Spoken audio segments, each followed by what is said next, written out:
दोस्तों जय माता दी। मेरे यस म्यूजिकल ग्रुप में आप सभी का बहुत बहुत स्वागत है। जितने लोग हमारे चैनल से जुड़े हैं सभी को तहे दिल से धन्यवाद है। सबके लिए मैं मंगल कामना करती हूँ, सब लोग स्वस्थ और मस्त रहें। तो एक मैं बहुत ही प्यारा मजाकिया गीत लाई हूँ, जैसा होगा आप लोग कमेंट में ज़रूर बताइएगा। कर बैगुमान हो अकेली महफिलिया में, कर बैगुमान हो अकेली महफिलिया में, कर बैगुमान हो अकेली महफिलिया में। पहली पठौनी ससुर मोरे आए, पहली पठौनी ससुर मोरे आए। वनहु कापी सब जैसे, वनहु कापी सब जैसे, गेहुआ पुरान हो अकेली महफिलिया में, कर बैगुमान हो अकेली महफिलिया में, कर बैगुमान हो अकेली महफिलिया में।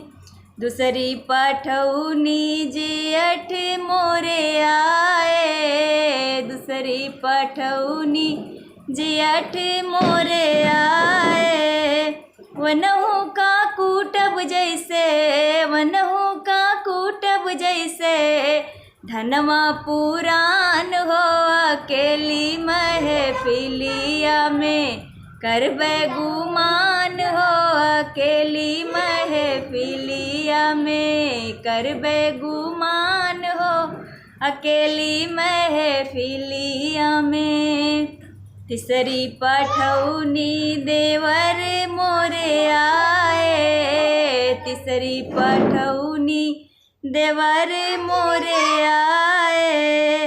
वनहु का पेरब जैसे, वनहु का पेरब जैसे, गन्ना पुरान हो अकेली महफिलिया में, कर बैगुमान हो अकेली महफिलिया में, कर बैगुमान हो अकेली महफिलिया में।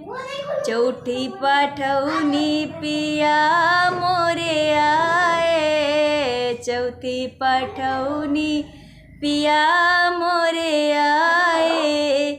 वनहु का पूजब जैसे, वनहु का पूजब जैसे, श्री भगवान हो अकेली महफिलिया में, कर बैगुमान हो अकेली महफिलिया में, कर बैगुमान